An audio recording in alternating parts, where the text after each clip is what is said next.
I stared at my phone, a wave of disbelief washing over me as Luna Hill's name popped up in a notification. Luna Hill, the CEO, a woman I admired from afar. My fingers froze mid-type, hovering over the keyboard. The message that illuminated my screen felt like a punch to the gut, a violation of some unspoken rule. It was a glimpse into her soul, her private Christmas wish list laid bare for my eyes to see. And there, nestled at the bottom, was a phrase that sent the room spinning. Someone who looks at me the way James looks at the world with hope still intact. James, that was me. She was talking about me. In that moment, the festive hum of the office Christmas party, the laughter, the clinking glasses, the upbeat holiday music, faded into a distant echo. My world narrowed, the only sound the frantic drumming of my own heartbeat in my ears. Luna Hill, the brilliant, composed CEO who commanded our entire department, had inadvertently shared her most intimate yearning with me. For 3 years, I'd witnessed her maintain an impeccable professional facade. She was the epitome of poise, a master of boundaries. Never too close, never too revealing, always keeping a carefully constructed wall between herself and the rest of us. And now, that wall had crumbled, shattered by a single errant text. My gaze drifted across the crowded room, landing on her near the punch bowl. Her face was ashen, all color drained away. She was staring at her phone as if it had betrayed her, a look of utter horror etched on her features. I watched her hand tremble, a subtle tremor that spoke volumes. She knew I'd seen it all. A knot tightened in my chest as I imagined the thoughts swirling through her mind. The mortification of such a profound exposure. The fear of the ramifications for her career, her reputation, everything she had painstakingly built. In the wrong hands, this could be catastrophic. A whisper campaign, an HR investigation, it could all come crashing down. But beneath the surface of my concern for her, something else was stirring. A feeling I'd been suppressing for months, maybe even years. Every chance encounter in the hallway, every confident word spoken in meetings, every fleeting smile, each interaction had sent a jolt through me. A magnetic pull, a connection I couldn't explain and certainly couldn't act on. She was the CEO. I was just an employee. The rules were clear, rigid, designed to protect us both from making a catastrophic mistake. Except now I knew she felt it too. And I couldn't pretend I hadn't seen that message. I couldn't leave her to grapple with this alone. Before I could talk myself out of it, my fingers were flying across my phone screen. I'm in the courtyard. Can we talk? I hit send, the message hanging in the digital ether. Fear threatened to paralyze me, but adrenaline propelled me forward. I navigated through the throng of partygoers, making my way towards the back exit, my legs moving almost mechanically. The biting December air greeted me as I stepped outside into the courtyard.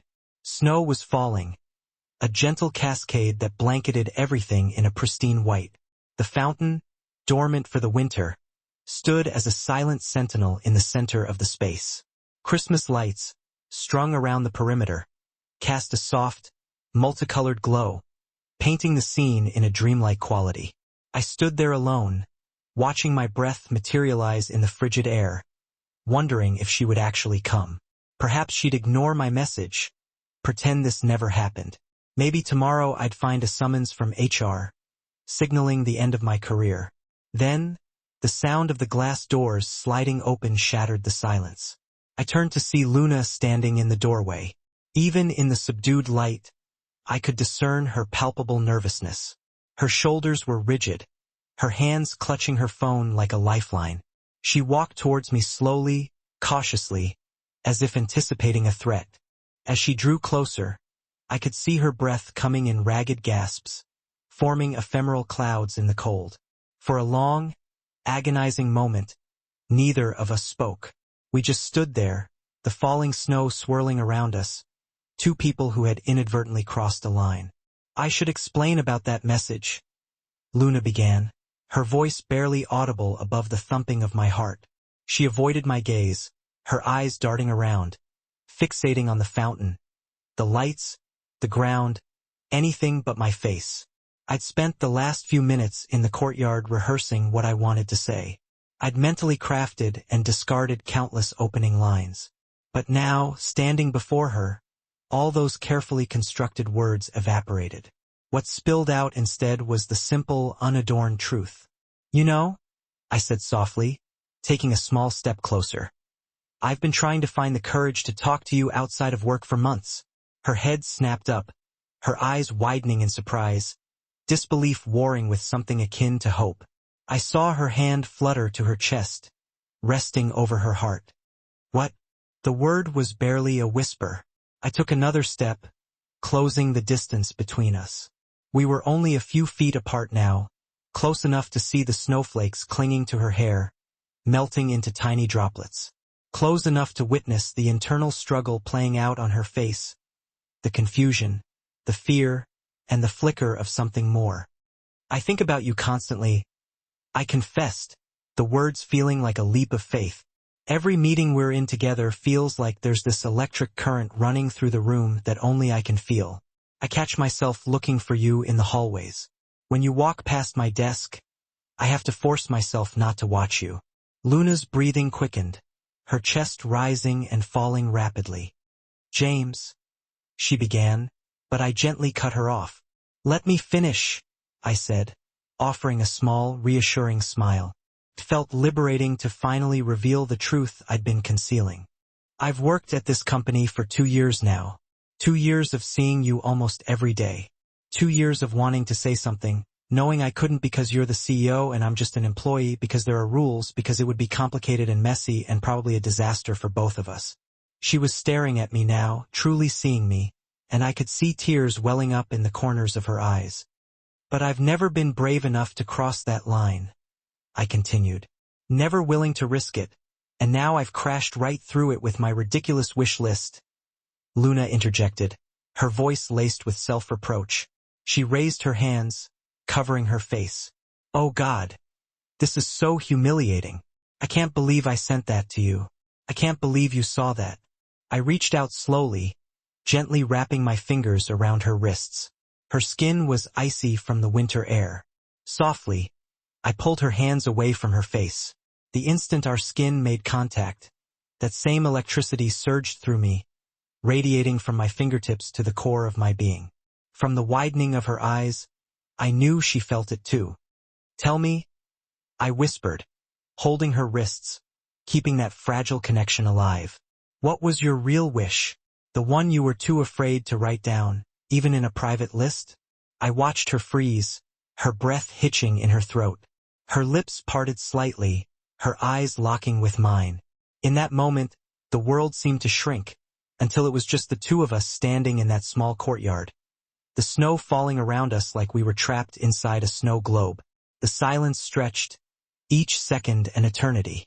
I could see her grappling with her decision, weighing the risks, trying to summon the courage to answer honestly. Then the courtyard doors burst open with a crash.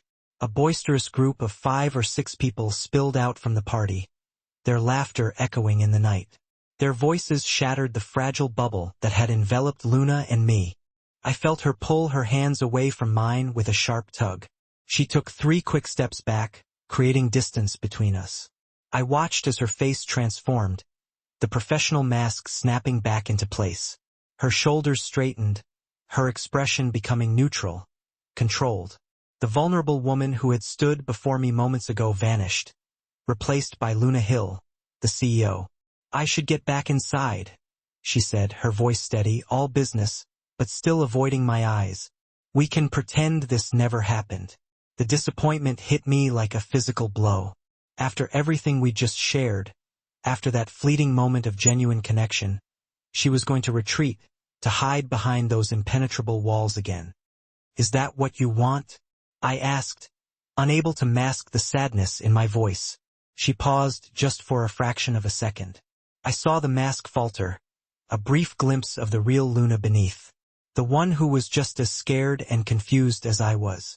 "What I want isn't always what's best," she said quietly, her words forming small clouds in the frigid air. "I'm your boss, James." I nodded slowly, understanding dawning. "I understand." Then, taking a risk, I used her first name, something I almost never did at work. But Luna, some things are worth figuring out, even the complicated ones. She looked at me, really looked at me, and offered a small, hesitant smile. It was sad and uncertain, but undeniably real. Then she turned and walked back towards the glass doors, disappearing into the warmth of the party. I watched her go, standing alone in the snow, my mind swirling with everything that had transpired and everything that might unfold. The party seemed to stretch on endlessly after that. I went back inside, the warmth of the building a stark contrast to the icy courtyard. I made small talk with people from accounting, forced a laugh at a coworker's joke about holiday bonuses, refilled my drink twice. But my mind remained tethered to that courtyard, replaying every word, every gesture, every fleeting expression. What did she mean by her wish? Did she truly reciprocate my feelings? And what now? I made my excuses and left early, feigning an early morning. Back in my apartment, sleep eluded me. I couldn't shake the image of her face, the feel of her hands in mine, the way she had recoiled when we were interrupted. Around midnight, I made a decision. The next morning, my alarm blared at 5 a.m. I dressed quickly and drove to 3 different stores before I found what I was looking for. A snow globe containing a miniature park scene. Tiny figures ice skating hand in hand. It was perfect.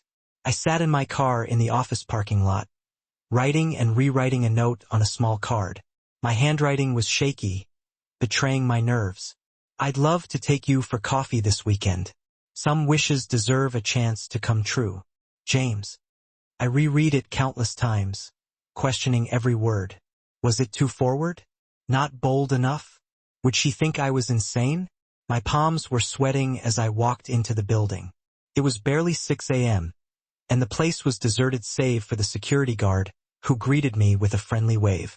I took the elevator to our floor, my heart pounding in my chest. Her office door was unlocked. I placed the snow globe on her desk, positioning it where she would see it the moment she walked in, then practically fled back to the elevator. What had I just done? This could go horribly wrong. She could report me to HR. She could ignore it completely. She could think I was some delusional creep who couldn't take a hint.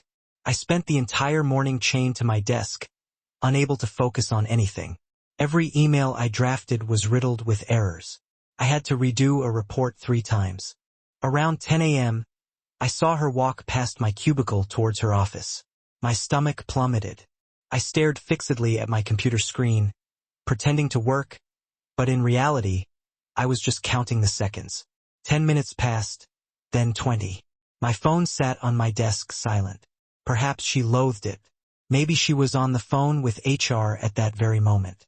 I started to envision the awkward conversation with my parents, the impending job search, the sheer magnitude of my stupidity. Then my phone buzzed. I snatched it up so quickly I nearly knocked over my coffee. Her message was terse, to the point. Coffee sounds wonderful.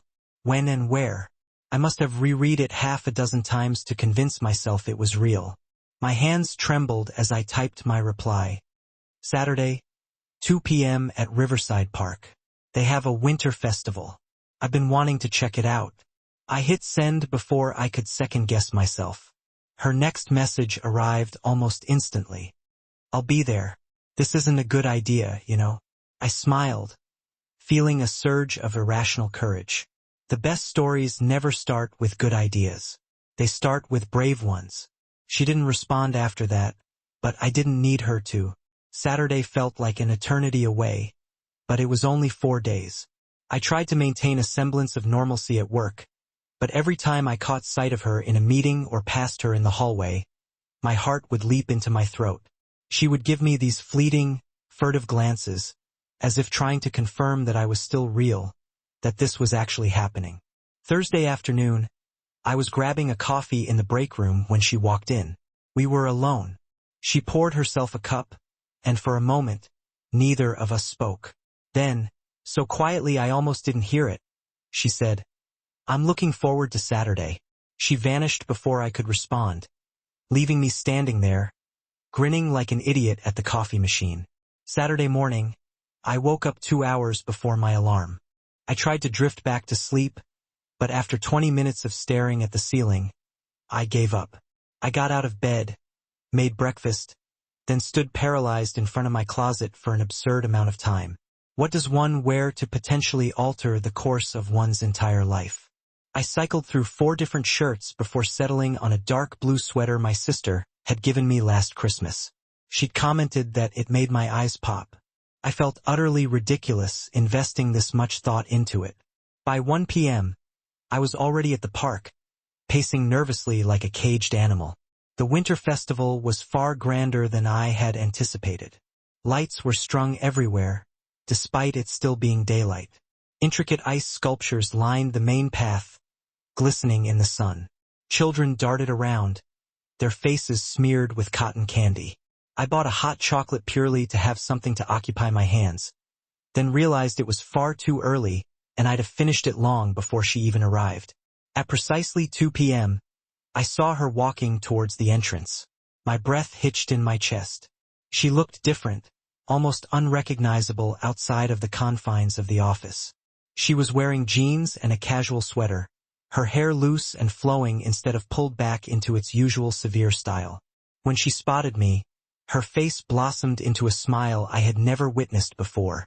"Hi," she said, a little breathless, as if she had been rushing. "Hi," I replied, suddenly feeling like I was back in high school, tongue-tied and utterly awkward. "Thank you for coming. Thank you for inviting me," she responded. We stood there for a beat, both of us grinning like we'd just won the lottery. Then we started to walk through the festival and it felt easy, natural. We bought hot chocolates at a vendor, and somehow we both ended up with whipped cream smeared across our noses, which triggered an outburst of laughter so loud people turned to stare. We watched an elderly artisan meticulously carve a swan from a block of ice, his hands moving with practiced precision.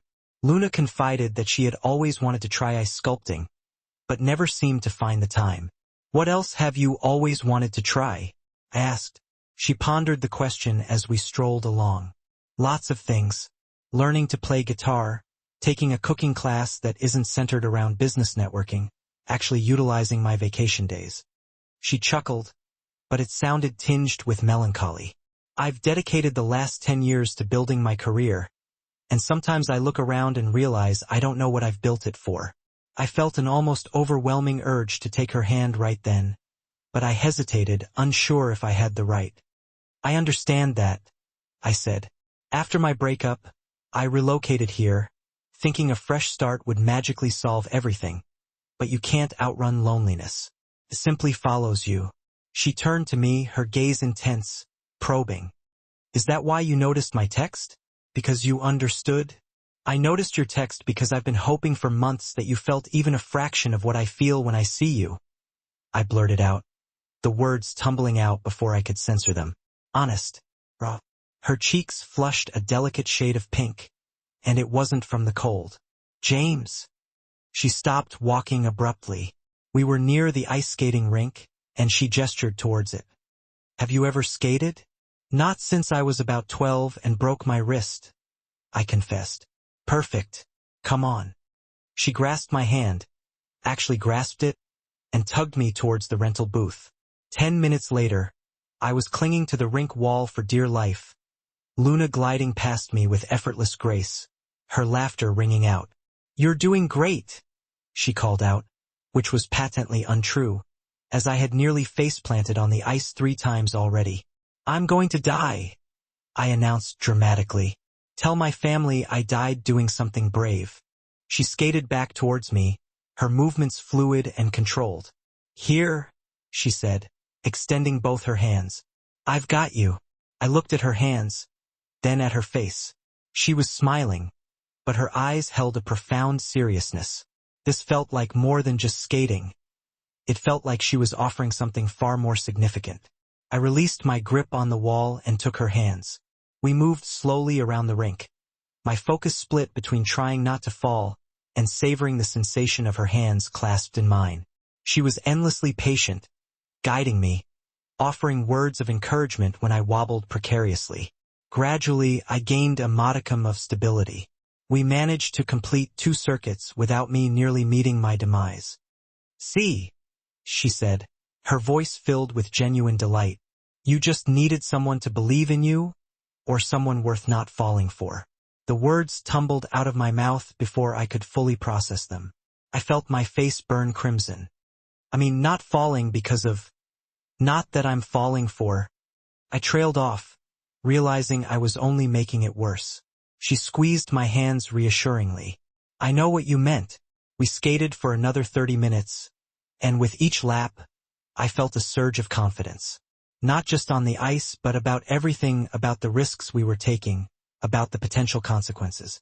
When we finally left the rink, the sun was beginning to dip below the horizon.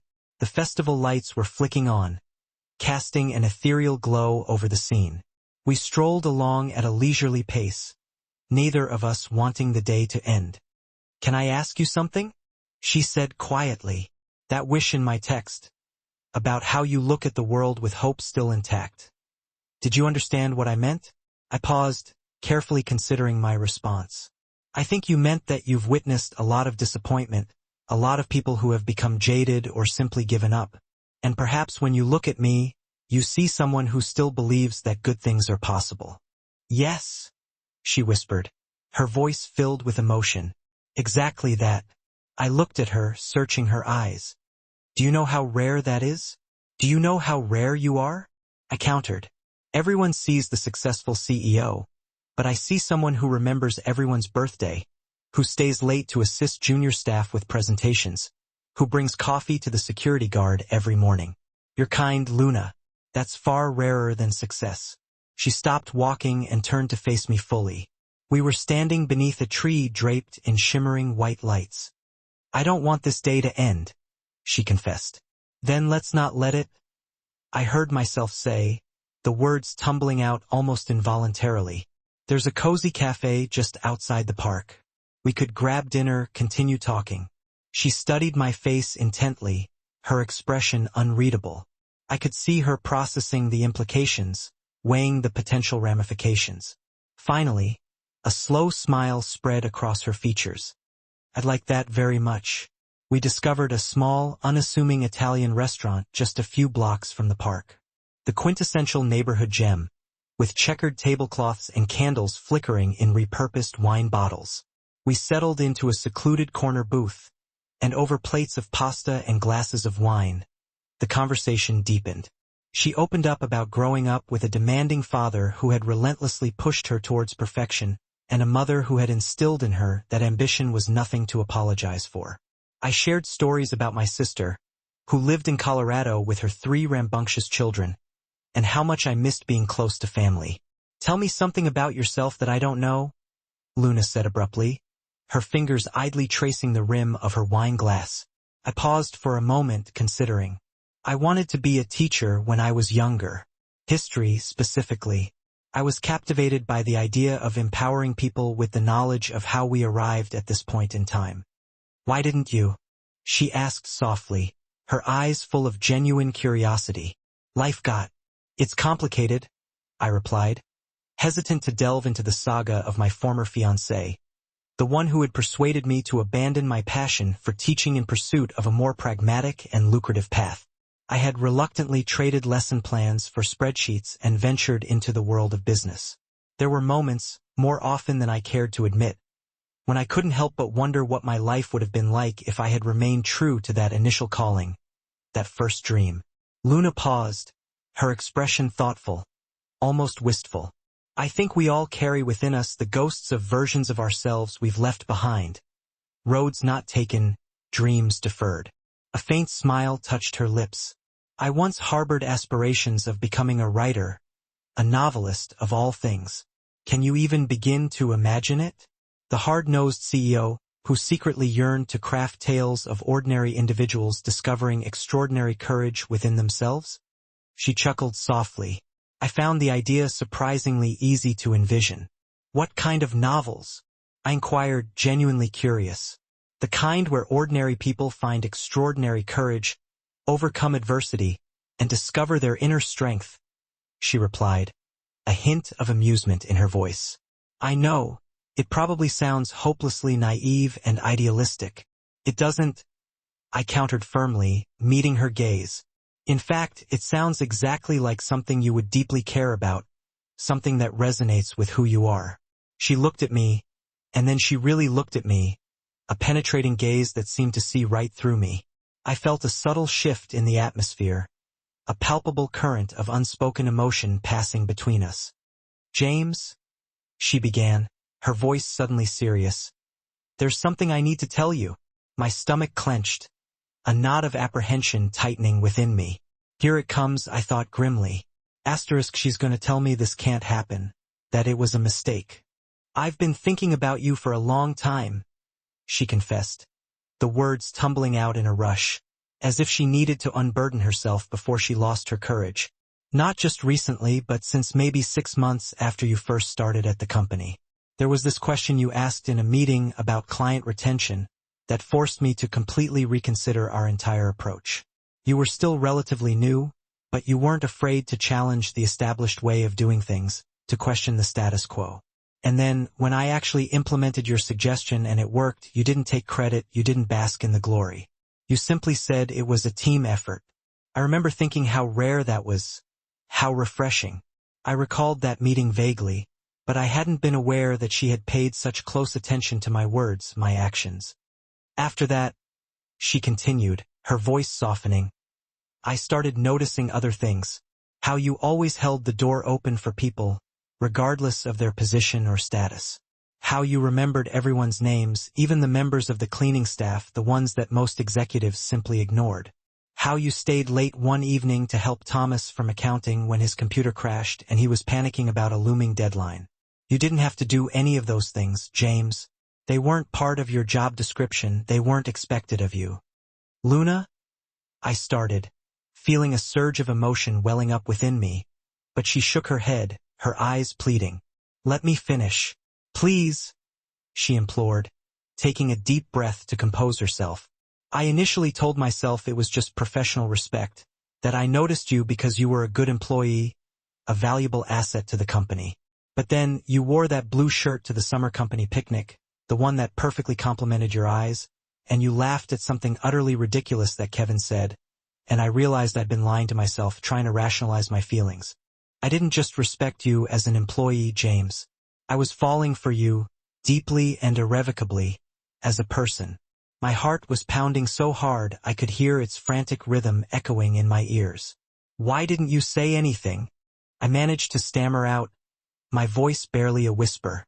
"Because I'm your boss," she replied simply, matter-of-factly. "Because it was inappropriate, ethically questionable, and incredibly complicated. Because it could potentially ruin both of our careers, tarnish our reputations. And because," she added, her voice tinged with sadness, "I didn't think you could possibly feel the same way about someone like me." "Someone like you?" I repeated, confused, my brow furrowed. She gestured vaguely at herself, as if indicating some inherent flaw. "Someone older, more experienced. Someone who lives and breathes for work. Someone who hasn't been on a proper, real date in 3 years because she's too busy climbing the corporate ladder, sacrificing her personal life for professional success." Driven by an irresistible impulse, I reached across the table and gently took both of her hands in mine, holding them firmly. "You want to know what I see when I look at you, Luna? I see someone brilliant, intelligent, and capable, who doesn't feel the need to prove it by belittling or condescending to others. I see someone who works incredibly hard but still makes the time to genuinely ask people about their lives, their families, their passions. I see someone beautiful both inside and out, who doesn't seem to realize just how beautiful she is, which, paradoxically, makes her even more beautiful. And I see someone who's been alone for far too long, just like me." Her eyes began to glisten with unshed tears, but she resolutely blinked them back, determined to maintain her composure. "The company policy," she reminded me, her voice barely audible. "I know," I acknowledged, understanding the weight of her concern. "We'll figure it out, Luna. We'll find a way. Maybe I can transfer to a different department, seek a lateral move. Maybe you can recommend me for a position that doesn't report directly to you. There has to be a viable solution, some avenue we can explore. You'd be willing to do that?" she asked, her voice filled with disbelief. Change your job, potentially alter your entire career path, just for the possibility of us being together? I didn't even have to pause to consider the question. Yes, I affirmed without hesitation. Without a doubt, absolutely yes. She remained silent for a long moment, her gaze fixed on our intertwined hands. Then she said, I should probably tell you that I spoke to HR already. I sat back in my chair, genuinely surprised. You did? When? On Friday, before the Christmas party, before I accidentally sent you that ill-fated text message, she admitted, a faint smile playing on her lips. I told them I was asking hypothetically, on behalf of a friend, about what would happen if a supervisor developed feelings for someone in their department. And what did they say? I inquired, my heart pounding with anticipation. They said it wasn't automatically forbidden, a complete deal-breaker, but it would require full disclosure, possible reassignment of one or both parties, and a mountain of paperwork. They also said, she paused for dramatic effect, that the executive board has been seriously considering me for a larger role within the company, something that would move me out of direct department management entirely, placing me in a more strategic, overarching position. A surge of hope bloomed in my chest, a warmth spreading through my limbs. Really? That's incredible. It's not guaranteed, James, she cautioned quickly. And it might not happen for months if it happens at all. But if it does happen, if I am promoted to the executive level, you wouldn't report to me anymore. We could pursue this properly, ethically, without violating any company policies or raising any ethical concerns. So what do we do until then? I asked, my impatience barely contained. We wait, she said, her voice firm but gentle. We exercise patience. We don't do anything rash or impulsive that could jeopardize either of our positions, and we hope, fervently and wholeheartedly, for the best possible outcome. It wasn't the immediate gratification I craved, but I knew deep down that it was the responsible and ultimately the right course of action. Okay, I agreed, nodding slowly. We wait. But James, she added, her voice dropping to a hushed tone, her eyes locking with mine. Waiting doesn't mean I'm going to stop thinking about you, obsessing over you. It doesn't mean I'm going to stop wanting this connection we have. Good, I said, my voice husky with emotion, because I'm not going to stop either. We left the restaurant as the night deepened, a sense of shared purpose uniting us. She drove off in one direction, toward her meticulously ordered world, and I drove in another, back to my somewhat more chaotic existence. We returned to our separate lives that had suddenly become irrevocably intertwined in a way that felt both terrifying and exhilarating, a precarious balance between fear and overwhelming joy. The next 3 weeks stretched out like an eternity, each day an agonizing test of our self-control. I saw Luna every day at work, catching fleeting glimpses of her in the hallways, sitting in meetings where she spoke with that commanding and intelligent voice that always captivated the room, and we both pretended, for the sake of appearances, that nothing had changed between us. But everything had changed, irrevocably and profoundly. Every glance now held a deeper meaning, a secret language that only we understood. Every accidental brush of hands in the break room sent a jolt of electricity surging through my arm. Every seemingly innocuous good night email felt weighted with unspoken words, with desires we couldn't voice. Then, on a Tuesday morning in mid-January, my phone rang, shattering the carefully constructed facade of normalcy. Luna's name appeared on the screen, but it was her work number, which instantly signaled that this was something official, something serious. James, could you come to my office, please? Her voice was crisp and professional, betraying nothing of her inner emotions. My stomach plummeted, a wave of anxiety washing over me. Had someone discovered our date? Had HR decided that our situation was, after all, an insurmountable problem? I walked to her office, attempting to maintain a neutral expression, nodding politely at coworkers who greeted me, all the while desperately trying to conceal the fact that my entire world was potentially about to crumble around me. When I entered her office, she was standing by the window, gazing out at the sprawling cityscape below, her back to me. She turned when she heard the door close, and I scanned her face, desperately searching for some clue, some indication of what was to come. I couldn't decipher her expression. It was an impenetrable mask. "Sit down," she said, gesturing towards the chair across from her desk. I sat, my hands gripping the armrests tightly, my knuckles turning white. She moved to her desk but didn't sit. Instead, she picked up a thick folder and held it against her chest, almost protectively. "I got the promotion," she said quietly, her voice barely above a whisper. My heart seemed to stop beating for a split second. "You did? That's amazing, Luna.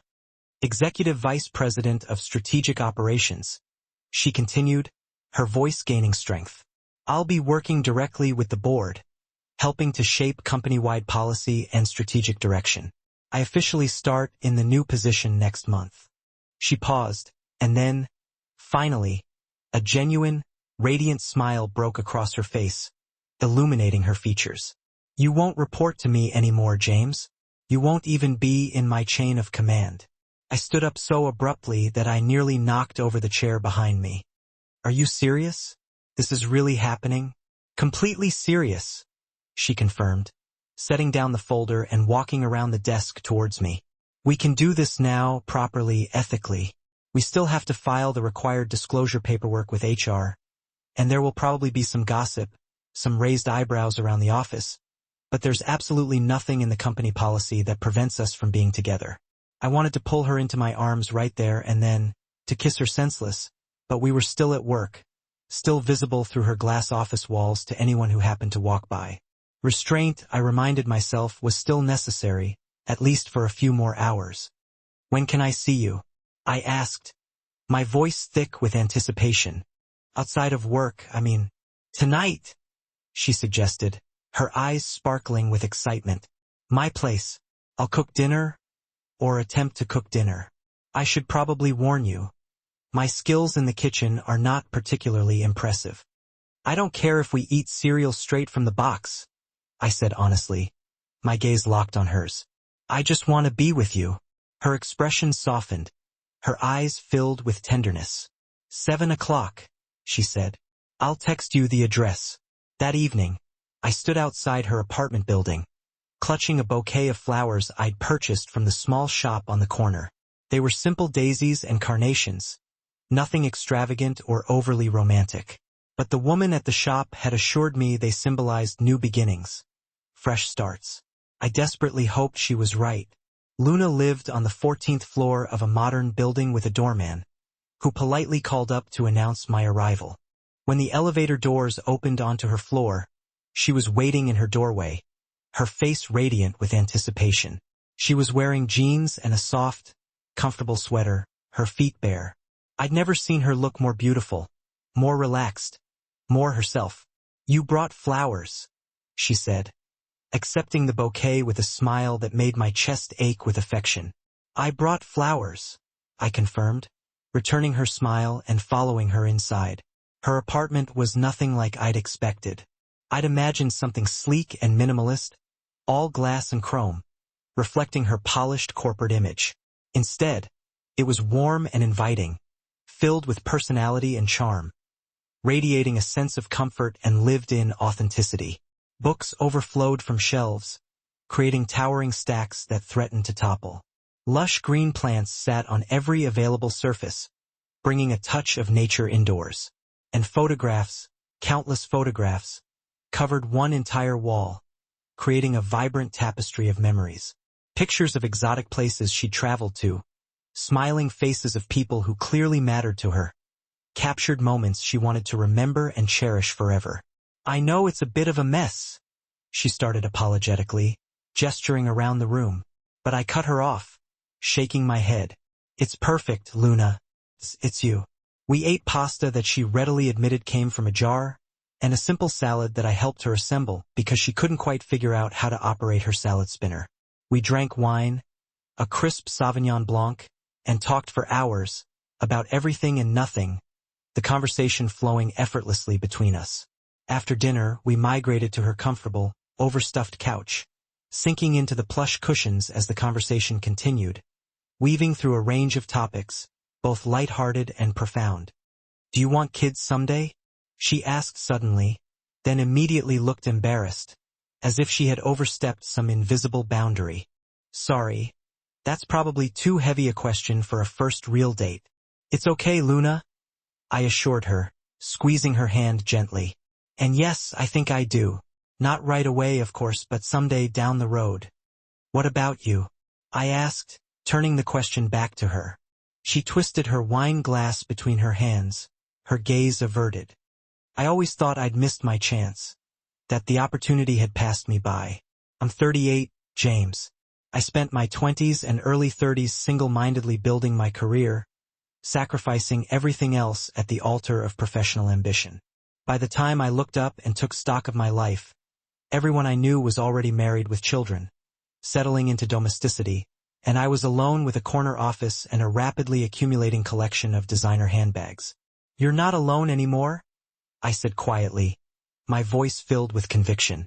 She looked up at me, her eyes searching mine, and something in her expression, a vulnerability, a longing, compelled me to move closer. I gently took the wine glass from her hands and set it on the coffee table, then cupped her face in my hands, the way I'd wanted to do for weeks, for months. I'm going to kiss you now, I told her, my voice barely a whisper. If that's okay? If that's okay.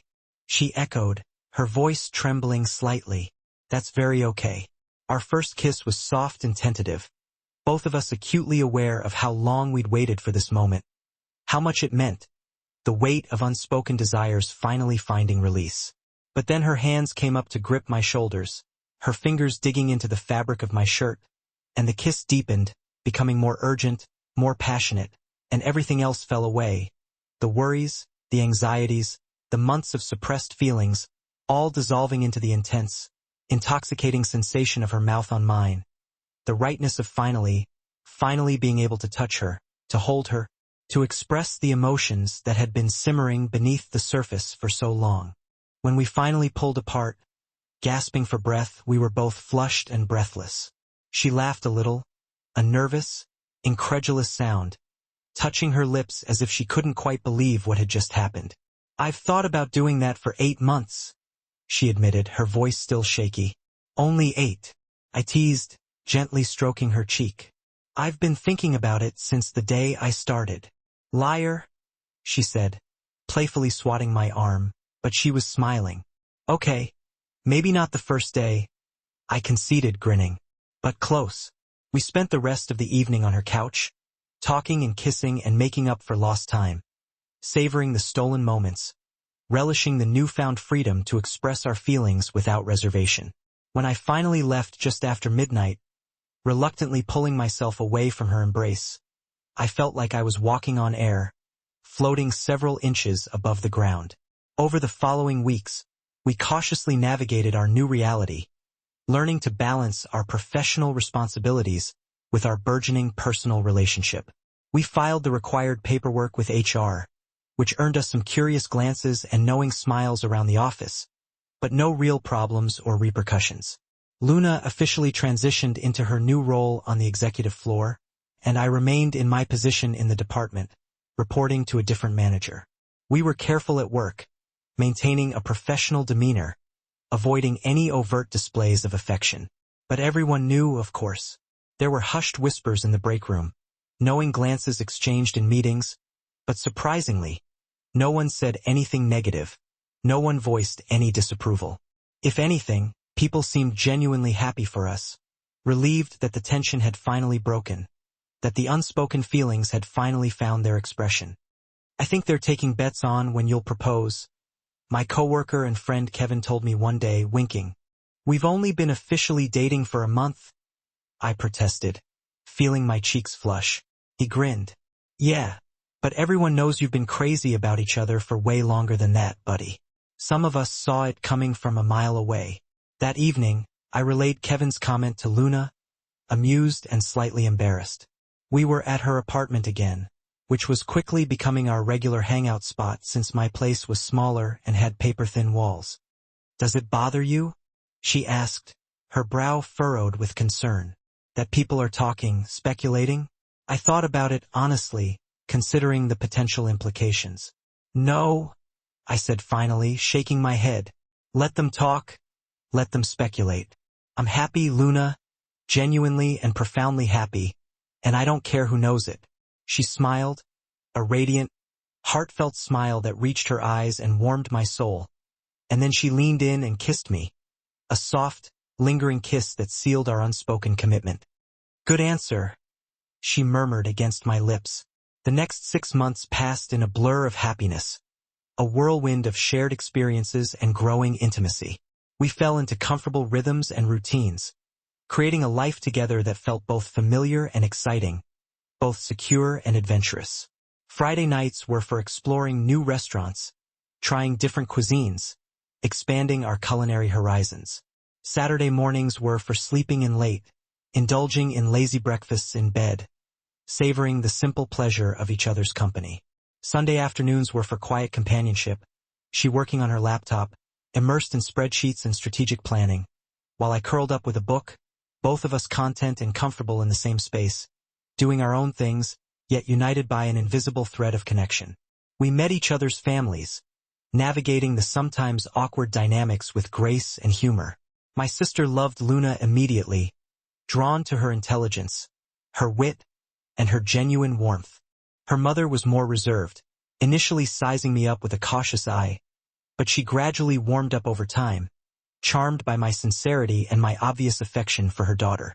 Her father, a retired engineer with a gruff exterior and a heart of gold, grilled me relentlessly about my career plans, my financial stability, my long-term life goals. But by the end of dinner, he'd shaken my hand firmly and told Luna, with a twinkle in his eye, that she'd chosen well, giving me his tacit approval. 1 year after that first fateful Christmas text message, I stood in her apartment, my heart pounding in my chest, a mixture of excitement and nervous anticipation swirling within me. I had planned this carefully, meticulously, agonizing over every detail. I had purchased the ring 3 weeks ago, a delicate platinum band with a single, sparkling diamond, and had spent countless hours rehearsing what I wanted to say, practicing my proposal in front of the mirror until I knew the words by heart. She was due home any minute from a particularly grueling board meeting, and I had told her I'd take care of dinner, promising her a relaxing evening after a long and stressful day. I had ordered takeout from her favorite Italian restaurant, a cozy trattoria just a few blocks away, and had spent the past 20 minutes trying to make the apartment look romantic without being too over the top, dimming the lights, arranging candles on the coffee table, and scattering rose petals on the couch. When I heard her key turning in the lock, the telltale click echoing through the apartment, I took a deep breath, steeling my nerves. This was it, the moment I had been waiting for. She walked in, saw the candles and flowers, and smiled, her eyes widening with surprise. "What's all this?" she asked, setting down her bag on the floor. "Come here," I said, my voice slightly husky, reaching for her hand and leading her to the couch, the very spot where we'd shared our first tentative kiss, the place where our journey had truly begun. "James, what's going on?" she asked, her voice laced with curiosity, but she was smiling, not worried. Her eyes filled with anticipation. I took a deep breath, dropped down onto one knee, and her hand flew to her mouth, her eyes widening with shock. "Luna Hill," I began, my voice trembling slightly but filled with emotion. "A year ago, you accidentally sent me a text message, a simple, innocuous message that inadvertently changed my life forever. You showed me that sometimes the best things in life happen when we're brave enough to be vulnerable, when we let our guard down and allow people to see who we really are, flaws and all. You've made me happier than I ever thought possible, Luna. You've brought joy, laughter, and a sense of belonging into my life that I never knew existed. And I know we haven't been together that long, at least not by some people's standards, but when you know, deep in your heart. So, I'm asking you, Luna Hill, with all my heart and soul, will you marry me?" She was crying now, tears of pure joy streaming down her face, her entire body trembling with emotion. "Yes," she said, her voice thick with tears. "Yes, absolutely yes."